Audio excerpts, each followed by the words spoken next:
आज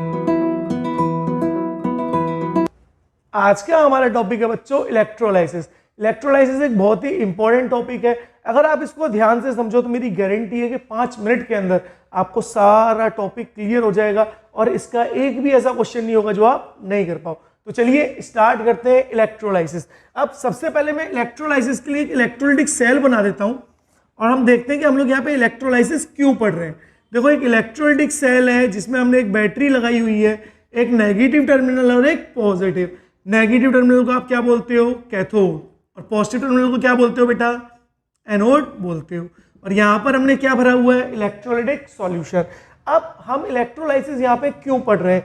क्योंकि जो हमारा इलेक्ट्रोलाइटिक सॉल्यूशन है उसमें एनायन और कैटायन तो होंगे, और अगर सॉल्यूशन एक्वस है तो उसमें H पॉजिटिव और OH नेगेटिव आयन भी होंगे। तो इलेक्ट्रोलाइसिस को हम लोग इसलिए पढ़ते हैं ताकि हमें यह पता पड़ जाए कि एनोड पर कौन सा चार्ज डिस्चार्ज या डिपॉजिट होगा, या कैथोड पे कौन सा चार्ज डिस्चार्ज या डिपॉजिट होगा। तो चलिए स्टार्ट करते हैं इलेक्ट्रोलाइसिस। और देखो जरा ध्यान से, इलेक्ट्रोलाइसिस किस पे ऊपर बेस्ड है? ये बेस्ड है on preferential discharge theory. Electrolysis किस पे बेस्ड है? प्रेफरेंशियल डिस्चार्ज थ्योरी के ऊपर बेस्ड है।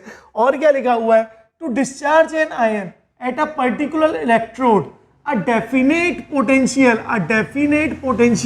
is required called discharge potential। कोई भी आयन ऐसे ही आके डिस्चार्ज नहीं हो जाएगा, उस आयन का एक डेफिनेट पोटेंशियल भी होना चाहिए जिसको हम क्या बोल रहे हैं? Discharge potential. अब जो सबसे इंपॉर्टेंट पॉइंट है वो है ये वाला point, if more than one ion are attracted towards electrode.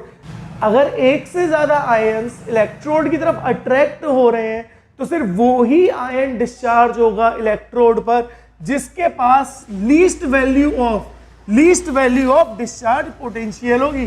जिसके डिस्चार्ज पोटेंशियल की वैल्यू क्या होगी? लीस्ट होगी, सबसे कम होगी, वही डिस्चार्ज होगा। सपोज दैट एक एग्जांपल ले लें, अगर मैंने बोला कि ये जो सॉल्यूशन है ये एक्वस NaCl का है, तो अब एक्वस NaCl का मतलब क्या हुआ? Na positive plus Cl negative ion तो इसमें होंगे ही होंगे, लेकिन एक्वस बोला है तो भाई वाटर के H पॉजिटिव और OH नेगेटिव आयन भी होंगे क्या? बोलो हाँ या ना। अब देखो, दो ही नेगेटिव है जो कहां पे डिस्चार्ज होंगे? एनोड पर, और दो ही पॉजिटिव है जो कहां पे डिस्चार्ज होंगे? कैथोड पर। अब आपको ये डिसाइड करना है कि भाई Na पॉजिटिव और H पॉजिटिव में से कौन कैथोड पे डिस्चार्ज होगा, क्योंकि दोनों तो डिस्चार्ज हो नहीं सकते। सेम Cl नेगेटिव और OH नेगेटिव में से कौन एनोड पे डिस्चार्ज होगा, क्योंकि दोनों के दोनों डिस्चार्ज नहीं हो सकते। तो उसी को हम किससे देख रहे हैं? प्रेफरेंशियल डिस्चार्ज थ्योरी से। तो चलो जरा देखते हैं कि एनायन और कैटायंस के लिए प्रेफरेंशियल डिस्चार्ज थ्योरी क्या है। तो अगर मैं बात करता हूं फॉर कैटायंस, तो देखो कैटायंस के लिए हम लोग यूज करते हैं इलेक्ट्रोकेमिकल सीरीज। तो मैं यहां लिख रहा हूं इलेक्ट्रोकेमिकल सीरीज। ट्रिक बता देता हूं, ट्रिक के साथ लिखता हूं क्योंकि मैं आपको पिछले लेक्चर में कहा था कि मैं आपकी इसकी ट्रिक बताऊंगा। तो देखो, लेके बाबा का नाम मांग, अली मन जन कर, फिर कैडमियम को निकल संग Pb, and then finally H2 जिसका स्टैंडर्ड रिएक्शन पोटेंशियल क्या होता था? 0, देन CHAPA छापा, और सबसे आखिर में F2। C मतलब Cu, H मतलब Hg, A मतलब Ag, P मतलब प्लेटिनम, A मतलब अगेन Au इज गोल्ड। और जैसे आप डाउन द ग्रुप जा रहे हो तो आपका जो डिस्चार्ज पोटेंशियल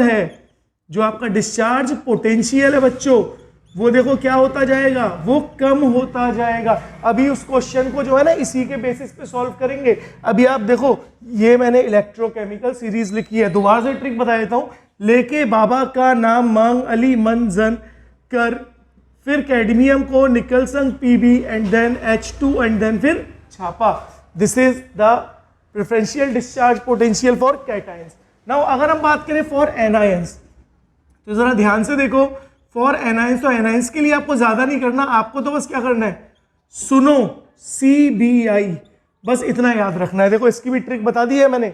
सुनो CBI, सुनो में SO4 2 नेगेटिव इज सुनो, O is O3 negative, O is OH negative, this is Cl negative, this is Br negative, and this one is I negative. तो एनायन के लिए आपको सुनो CBI याद रखना है और कैटाइंस के लिए आपको इलेक्ट्रोकेमिकल सीरीज याद रखनी है। अब ये जो मैंने आपको क्वेश्चन दिया था, अब इस क्वेश्चन को करते हैं इन दोनों डेटा के बेसिस पे। आपको बस ये याद होना चाहिए, सिर्फ ये याद रहे, आप सब कर लोगे कि एनायंस के लिए भी डाउन द ग्रुप जा रहे हो तो डिस्चार्ज पोटेंशियल जो है वो क्या हो रहा है, वो भी कम हो रहा है। तो एनायंस के लिए डिस्चार्ज पोटेंशियल क्या हो रहा है, कम हो रहा है down the group. Same cations के लिए भी डिस्चार्ज पोटेंशियल क्या हो रहा था, कम हो रहा था डाउन द ग्रुप। अब आपके पास है Na पॉजिटिव और Cl नेगेटिव और H पॉजिटिव और OH नेगेटिव।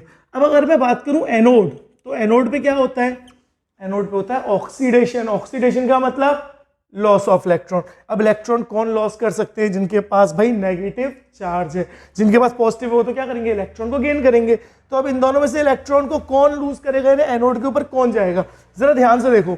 Cl और OH में से डिस्चार्ज पोटेंशियल किसका कम है, Cl का कम है। देखो साफ साफ दिख रहा है ना, Cl नीचे आ रहा है। तो इसका मतलब एनोड पे OH नेगेटिव डिस्चार्ज नहीं होगा, एनोड पे कौन डिस्चार्ज होगा, Cl नेगेटिव। और Cl नेगेटिव अगर एनोड पे डिस्चार्ज होगा तो माइनस करेगा एक इलेक्ट्रॉन और क्या बनाएगा, हाफ Cl2 गैस। इसका मतलब भाई ये तो मेरा फिक्स हो गया कि एनोड पर क्लोरीन गैस निकलेगी। नाउ अब बात करते हैं कैथोड। कैथोड पे क्या होता है, कैथोड पे बच्चों होता है गेन ऑफ इलेक्ट्रॉन, और इलेक्ट्रॉन गेन कौन करेगा, Na पॉजिटिव और H पॉजिटिव। अब जरा देखो डिस्चार्ज पोटेंशियल किसका कम है, कम देखना है बेटा, याद रखना। Na is here and H2 is here. अब Na और H2 में कौन नीचे है, H2, यानी डिस्चार्ज पोटेंशियल किसका कम है, हाइड्रोजन का कम है। इसका मतलब क्या होगा, H पॉजिटिव क्या करेगा, गेन करेगा एक इलेक्ट्रॉन को और क्या बनाएगा, हाफ H2 गैस। इसका मतलब कैथोड पे हाइड्रोजन गैस निकल रही है और एनोड पे कौन सी गैस निकल रही है, क्लोरीन गैस निकल रही है। अब एक क्वेश्चन और करते हैं ताकि आप लोगों का अगर कोई डाउट होगा तो वो यहाँ पे क्लियर हो जाएगा। मैं इसको जरा मिटा देता हूं और देखते हैं हमारा क्वेश्चन। हम अब की बार ले लेते हैं एक्वस कॉपर सल्फेट। क्या ले रहे हैं, हम ले रहे हैं एग्जाम्पल में एक्वस कॉपर सल्फेट। अब जरा ध्यान से देखो, CuSO कॉपर सल्फेट कैसे बनेगा, Cu2 positive plus SO4 2 negative, लेकिन कैसा है, एक्वस है। इसका मतलब वाटर है, that means H positive plus OH negative. अब सबसे पहले अगेन आप एनोड को पकड़ लो, एनोड पे क्या होगा, लॉस ऑफ इलेक्ट्रॉन। और इलेक्ट्रॉन कौन लॉस करेगा, या तो SO4 2 नेगेटिव या OH नेगेटिव। लेकिन डिस्चार्ज पोटेंशियल किसका कम है, ये देखो, ये रहा SO4 और ये रहा OH नेगेटिव। भाई ऑब्वियस है डिस्चार्ज पोटेंशियल किसका कम है, OH नेगेटिव का। तो इसका मतलब 2 OH नेगेटिव आएंगे और ये डिस्चार्ज होके क्या बनाएंगे, half O2 gas plus H2O plus 2 electron. तो ये बन गया। अब आ जाओ कैथोड पर, देखो जरा ध्यान से, एनोड पे इसका मतलब क्या रिलीज हो रहा है, ऑक्सीजन गैस रिलीज हो रही है, ऑक्सीजन गैस रिलीज हो रही है। ध्यान से सुनो, कैथोड पर हो रहा है गेन ऑफ इलेक्ट्रॉन। अब गेन ऑफ इलेक्ट्रॉन कौन करेगा, कॉपर 2 पॉजिटिव और H पॉजिटिव। अब कॉपर ये रहा और हाइड्रोजन ये रहा, बोलो डिस्चार्ज पोटेंशियल किसका कम है, कॉपर का कम है।